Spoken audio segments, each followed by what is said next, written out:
जो हमारा supplementary budget है, बज़ाहिर तो ये 7-8 सफ़े लग रहे हैं, लेकिन ये पूरा 121 अरब का ये जो हमसे अप्रूवल ली जा रही है, ये इंतहाई तशवीशनाक है। इस डॉक्यूमेंट्स को अगर बगौर इसको देखा जाए, समझा जाए और इसका मुशाहदा किया जाए तो ऐसे लग रहा है कि 1415 अरब से 1433 अरब का, और फिर 18 अरब रिवाइज एस्टीमेट, फिर 50 अरब के एडिशनल, फिर आगे डेवलपमेंट में 71 अरब। तो लग ऐसे रहा है कि फाइनेंस डिपार्टमेंट ने जो पहले काम किए थे, एस्टीमेट लगाए थे, या तो उनकी मैथ्स कमज़ोर थी और या फिर उन्होंने ऐसे तुक्के लगाए थे जिसका कोई सर व पैर ही नहीं मिल रहा था। मैडम स्पीकर, आप अगर पहले सफ़े पे देख लें तो जो पैरा 1 में उन्होंने और पैरा 2 में उन्होंने जिस तरीके से इसका अहाता खींचा है, वो इंतहाई अनप्रोफेशनल और फाइनेंशियल मिसमैनेजमेंट की एक बेहतरीन मिसाल है, जो शायद किसी भी असम्बली में अगर इस तरह का बजट पेश किया जाए तो इस पे लोग या तो हंसेंगे और या इसको सीरियस ही नहीं लेंगे। अभी अगर आप इसके सफ़ा नंबर 1 और पैरा 3 पे आप देख लें कि 1415 उन्होंने करंट उसमें से मुख्तस किए थे बजट में, और ये 1433 पे ले गए और 18 अरब उन्होंने इजाफी मांगे हैं। इंतहाई मुख्तसर सा सिंपल सा क्वेश्चन है कि हमारे बेशतर डिपार्टमेंट्स में ज़्यादातर पोस्टें खाली हैं, और एक सोचे समझे मंसूबे के तहत ताकि फाइनेंशियल क्राइसिस से सूबा निकल आए, डिपार्टमेंट्स को NOC के साथ मशरूत किया कि कोई भर्ती नहीं होगी जब तक फाइनेंस NOC ना दे, और उससे फ़ायदा ये हुआ कि काफ़ी सारे गैर ज़रूरी पोस्टों पे भर्ती ना हो सकी, और इससे सूबे को काफ़ी हद तक रिलीफ भी मिला। अब हम ये कह रहे हैं कि ये 18 अरब जो उन्होंने अभी हमारे यहाँ भेज दिया कि इस पर हम अंगूठा लगा के इसको हम अप्रूव कर दें, तो 18 अरब बहुत बड़ी रकम है। हमें पहले ये बताया जाए कि करंट में आप जब हमसे ये मांग रहे हैं सैलरी, नॉन सैलरी और रनिंग एक्सपेंडिचर में, तो जो खाली पोस्टें थी और उनके फाइनेंशियल कंसिक्वेंसेस तो हमारे फ़ायदे में आई होंगे, उनसे कितनी बचत हुई, और वो बचत में लाकर 18 अरब और एक्स्ट्रा मांगना, ये तो मेरे ख्याल में इंतहाई ज़्यादती भी है और इंतहाई फाइनेंशियल मिसमैनेजमेंट है, क्योंकि ये हो ही नहीं सकता है। या यहाँ पे उनको ये भी लिखना चाहिए था कि भाई आपकी जो, क्योंकि अगेंस्ट वेकेंट पोस्ट भी तनख्वाह तो जाती है हर अकाउंट ऑफिस में पूरे बजट में, तो फिर ये यहाँ पे कैसे जो है ना उन्होंने इस तरीके से खदोखाल खींचे हैं कि उसका जिक्र ही नहीं है कि हमें इससे बचत कितनी हुई। मैडम स्पीकर, 50 अरब के उन्होंने जो एस्टीमेट से ज़्यादा अखराजात किए हैं, उनकी भी अगर आप तफसील देख लें वो भी काफ़ी हद तक अपीलिंग नहीं है, क्योंकि उन्होंने नई मदों का जिक्र किया है कि नई मदों में हमने अखराजात किए हैं, और जो जो डिपार्टमेंट के थे तो उन डिपार्टमेंट में तो पहले से ही ऑलरेडी एस्टिमेटेड कास्ट दिए जा चुके थे, तो दोबारा ये कैसे आ गया वहाँ से? या तो फिर हम ये समझे कि जो फाइनेंस डिपार्टमेंट ने वर्कआउट किया था वो गलत था, इंतहाई गलत था। अगर फ़र्क आना चाहिए तो फिर 1 अरब का, 2 अरब का, 3 अरब का, यहाँ पर पूरे 50 अरब का उन्होंने किया हुआ है। और फिर लिखा हुआ है कि सरकारी मुलाजिमीन के लिए एडहाक रिलीफ अलाउंस, तनख्वाहों में सालाना इंक्रीमेंट, नए असामियों की तख्लीक, गैस बिजली की अदायगी, POL में इजाफा, पुलिस, सरकारी मुलाजिमीन के शहदा पैकेज। मैडम, यहाँ पर गैर कानूनी अफगान मुहाजिरीन की वापसी का भी लिखा हुआ है। अभी अगर आप देख लें तो POL का जिक्र किया है, लेकिन साथ ये भी उन्होंने ऑस्टेरिटी मेजर्स चले थे और उनका स्केल रिड्यूस किया गया था, तो उसका कहाँ चला गया वो भी बीच में जिक्र नहीं है। और गैर कानूनी अफगान वतन की वापसी जो लिखी हुई है मैडम स्पीकर, उन्होंने इस कॉलम जो दिए हुए हैं उसमें उसका जिक्र ही नहीं है कि उनके लिए कितने पैसे मुख्तस है। मुलाजिमीन के जीपी फंड का कॉलम ही नहीं है। इन्होंने जिक्र किया कि इसमें हमने ये 50 अरब में ये भी शामिल है। सड़कों, शाहराहों और पुलों की मुरम्मत के लिए अगर आप सफ़र नंबर 3 पे पैरा नंबर 8 पढ़ लें तो 1 अरब उधर भी लिखी हुई है और यहाँ पे भी उनको 3 अरब दी हुई है। ऐसी क्या क़यामत टूट पड़ी थी कि करंट बजट से उन्होंने 1 अरब 2 करोड़ तरक्याती प्रोग्राम पर CNW में खर्च कर दिए, पुलों की तमीर पे। मुख्तसरन मैडम स्पीकर, अगर इस तरीके से इतना बड़ा तजाद जब पाया जाता हो तो मेरा ख्याल नहीं है कि इस बजट को हम अंगूठा लगा के पास कर लें और मुतमईन हो जाए कि हमारी जो सप्लीमेंट्री बजट में हम ये 121 अरब दे रहे हैं ये जेन्युइन है। तो इस पे हमें काफ़ी सोचना पड़ेगा। मैडम, आप आगे अगर आ जाएं, जब उन्होंने सप्लीमेंट्री डेवलपमेंट बजट जो डिज़ाइन किया हुआ है कि ये पैसे खर्च हो चुके हैं, उसमें से आप सफ़ा नंबर 6 पे शुरू में अगर आप पढ़ लें तो उन्होंने लिखा है कि पहले इसका 547 था, नज़रसानी शुदा तखमीना जात 608 अरब पे चले गए, तो यहाँ पर उन्होंने 71 अरब का लगा दिया। मैडम स्पीकर, अभी मैं ये वजाहत चाहता हूँ कि 71 अरब 73 करोड़ इन्होंने जो वर्किंग की है, इसमें से उन्होंने लिखा है कि 61 अरब जो है ये बशमूल तकनीकी ज़िमनी बजट भी लिखा हुआ है। मैडम स्पीकर, अगर आप हम इसको कैलकुलेट कर लें 61 अरब को और 8 अरब को, तो ये फिर भी 29 अरब बनते हैं, जो कि वो भी ज़्यादा है। लेकिन बहरहाल अगर हम इन्हीं आदादो शुमार पे चले जाएं तो इसमें से 2 अरब का फिर भी फ़र्क पड़ता है। और दूसरी मैडम स्पीकर, इन्होंने एक नई इस्तिलाह लिखी है, तकनीकी ज़िमनी बजट। अब तकनीकी ज़िमनी के अगर आप डिफिनीशन में जाएं तो ये सिंपल सा कुलिया है कि ये रीअप्रोप्रिएशन है। मैडम स्पीकर, हैरानगी की बात यह है कि रीअप्रोप्रिएशन तो ऑलरेडी वो अनस्पेंट अमाउंट है जो मुख्तलिफ डिपार्टमेंट में पड़ा हुआ है। ये नया इधर यहाँ पे क्यों शामिल? ये तो डबलिंग हो गई, क्योंकि 8 अरब अनस्पेंट अमाउंट डिपार्टमेंट के पास पड़ा हुआ था, वो उन्होंने रीअप्रोप्रिएट करके दूसरी डिपार्टमेंट को दे दिया। और फिर देने के बाद यहाँ पर सप्लीमेंट्री डेवलपमेंट बजट में दोबारा 61 अरब और 8 अरब दोबारा यहाँ शामिल करके 71 अरब कर दिया है। तो मेरे स्पीकर, पहली बात तो ये है कि ये डबलिंग क्यों हुई है? ये 8 अरब कहाँ चले गए? एक मरतबा ऑलरेडी अप्रूव्ड है, दोबारा इसको किस लिए अप्रूव कर रहे हैं? रीअप्रोप्रिएशन तो मुख्तलिफ फोरम है, वो से कर देते हैं, लेकिन यहाँ पर उन्होंने ये डबलिंग की हुई है।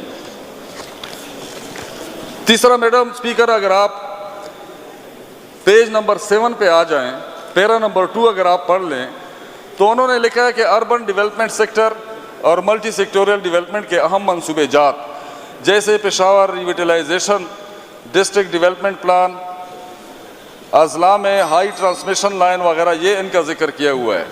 मैडम स्पीकर, अब आप देख लें 40 अरब रुपए उन्होंने ज़िमनी ग्रांट मांगी है। अब 40 अरब में अगर आप देख लें तो इसमें से एक अर्बन डेवलपमेंट में 17 अरब रुपए उन्होंने अलग से रखे हुए हैं जो उन्होंने एक्सपेंडिचर किए हुए हैं। मैडम स्पीकर, यहाँ पर हैरानगी की बात यह है कि जो हमें पेपर दिया गया है उसमें 1 अरब रुपए सिर्फ एक्सपेंडिचर है और बाकी सारे पैसे उन्होंने पार किए हुए हैं। मैडम स्पीकर, ये कैसे हो सकता है कि हम पैसे पार कर लें? ऐसी जल्दी क्या है इसमें? क्योंकि हमारे पास बहुत सारे DFCs भी हैं जो ड्यू फॉर कंप्लीशन है, हमारे पास मैडम एडवांस स्टेज इम्प्लीमेंटेशन भी है, हमारे पास बहुत सारी पुरानी स्कीमें भी हैं मैडम जो कि 2011-12 से चली आ रही हैं और फंड के मुंतज़िर हैं। और यहाँ पर हमें हैरानगी इस बात पे हुई है कि इन्होंने जाके पैसे पार कर दिए, और पार कहाँ पे किए? या PDA में किए हैं या मुख्तलिफ TMAs में किए हुए हैं।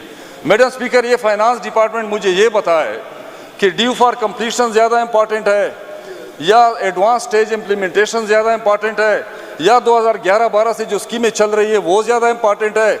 ऐसी जल्दी ही क्या है कि आपने एक रिविटलाइजेशन में या अर्बन डेवलपमेंट में या फिर हाई ट्रांसमिशन लाइन में आपने इतने पैसे ला के हमसे तो अप्रूव करा रहे हो और उधर आपने पार किए हुए हैं, एक्सपेंडिचर ही नहीं है। मैडम, आपको मैं यकीन दिलाता हूँ कि वो सारे प्रोजेक्ट वो सारे स्कीम्स जिनके लिए पैसे पार किए जा चुके हैं, वो स्कीमों ने अभी तक टेक ऑफ भी नहीं किया है, वो अभी प्रोक्योरमेंट प्रोसेस में चल रहे हैं। और ऐसी स्कीमें जो 2011, 12, 13, 14, 15, 16 से इसी तरह बगैर फंड के पड़े हुए हैं, उनको फंड नहीं मिल रहा है। और हमसे यहाँ पे 40 अरब पे एक और टोटल 71 अरब पे हमसे अंगूठा लगवाया जा रहा है कि ये आप जो है ना इसको अप्रूव कर लें। खैर है, पार्क है तो पार्क रहने दें। मैडम, इससे बड़ा मजाक और कोई हो ही नहीं सकता है। दूसरी बात मैडम स्पीकर ये है कि आप यकीन करें कि ये सारे पैसे और ये सारी स्कीमें जो एग्जीक्यूशन हो रही है वो सिर्फ और सिर्फ पीडीए कर रही है, जो कंसर्न एग्जीक्यूटिंग अथॉरिटी है। मैं कह रहा हूँ कि पेशावर के खिलाफ ये साजिश हो रही है। जिस तरह पहले एक BRT प्रोजेक्ट था, उससे पेशावर को काफ़ी नुकसान हुआ, ताजरों का नुकसान हुआ, शहरी का नुकसान हुआ, डिस्कम्फर्ट आया, और वो करते करते आखिर में मुकम्मल तो हो गया। लेकिन अगर आप अभी यूनिवर्सिटी रोड पे जाएं, वो सारे जितने भी ताजर पेशा लोग थे, उन सब का बिजनेस फ्लॉप हो गया। आप कोई माने या ना माने। दूसरी बात यह है मैडम कि आप एक यूनिवर्सिटी रोड पे पूरी एक स्ट्रक्चर खड़ी कर रहे हैं, और दूसरा आप रिंग रोड पे, और तीसरा 34 पार्क्स पे। आया पेशावर इस काबिल है, इतना स्पेस पेशावर दे सकता है कि हर रोड पे काम हो रहा हो, हर पार्क में काम हो रहा हो? और कर कौन रहा है? पीडीए कर रहा है। अब आया पीडीए का उन पे जो रिस्ट्रिक्शन है, आया कोई डिज़ाइन है, आया कोई प्लान है, आया कोई फिजिबिलिटी है, आया कोई आइडेंटिफिकेशन है? मैडम, ऐसा कुछ भी नहीं है। और कमाल की बात यह है मैडम कि PDWP फोरम से ये सारे अप्रूव्ड हैं। हमें समझ नहीं आ रहा है। मैं कसम से कहता हूँ कि आप कमेटी बना लें और PDWP वाले फोरम को हमारे सामने बैठा दें, अगर एक स्कीम भी वो जस्टिफाई कर सके। लेकिन ये सारे अप्रूव्ड स्कीमें हैं और उनके लिए पैसे भी पार किए हुए हैं। मैडम स्पीकर, आया 34 पार्क जो पूरे पेशावर सिटी में हैं, वो पीडीए के डोमेन में है? आया उन पे पहले से काम हुआ है, नहीं हुआ है? क्या इनके पास वो डेटा है कि पीडीए उसको एग्जीक्यूट कर रही है? क्या इससे पहले जितने भी ब्यूटिफिकेशन प्रोजेक्ट चले हैं हमारे पेशावर सिटी के लिए, उस पर कोई एतराज़ नहीं है? लेकिन मैडम स्पीकर, इस पे एतराज़ है कि आया कोई डिस्ट्रिक्ट गवर्नमेंट का होगा, कोई म्यूनसिपल कमेटी का पार्क होगा, उन्होंने उस पर पहले कितने खर्चे किए, कितने पैसे लगाए? मैडम स्पीकर, हैरानगी की बात यह है कि इनके पास और पीएनडी के पास न तो ऐसा कोई डेटा है, ना इन्होंने कोई प्लान मांगा है, ना इन्होंने कोई वर्किंग की है, और PDWP से हर उस स्कीम के लिए उन्होंने आगे प्रोसेस मुकम्मल किया है। एक और इम्पॉर्टेंट बात मैडम, अगर आप देख लें कि महकमा रिलीफ को इन्होंने 7 अरब रुपए दिए हैं, 7 अरब रुपए महकमा रिलीफ को दिए हैं। अब मैडम, महकमा रिलीफ में मैक्सिमम काम विदाउट टेंडर होता है। क्यों? क्योंकि उसमें इमरजेंसी या उस बुनियाद पे करते हैं।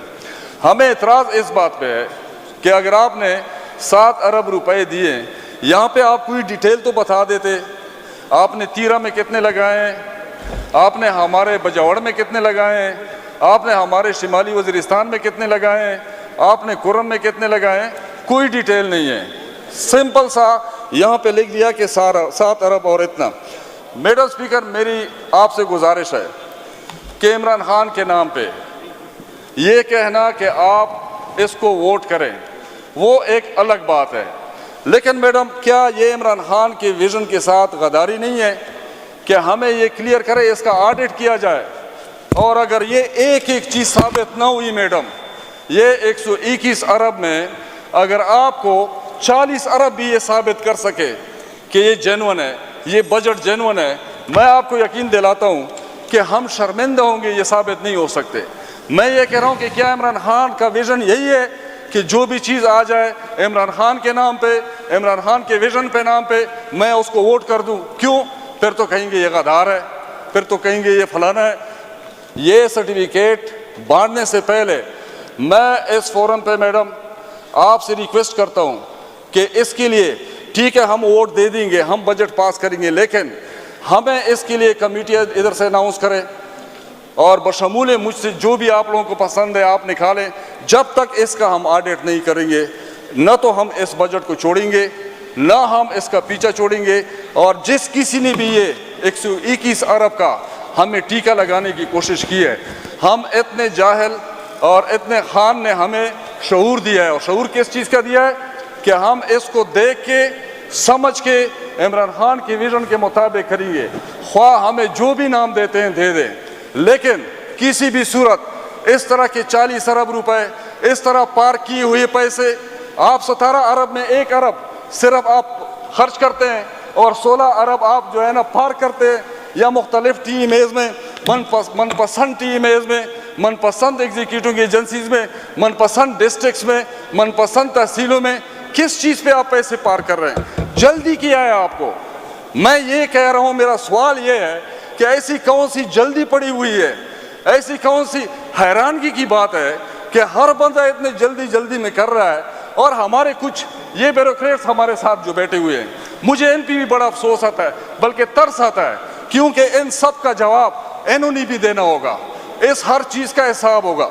मैडम, मेरा सवाल है कि जब तक इस पे आप इंक्वायरी का ऑडिट के लिए कोई इंक्वायरी टीम तश्कील नहीं देते, इस बजट को आगे लेके जाना, हम हर फोरम पे, हम खान तक भी जाएंगे, हम सारे अपने विजन के मुताबिक इसको रिजिस्ट भी करेंगे, इस पे बात भी करेंगे।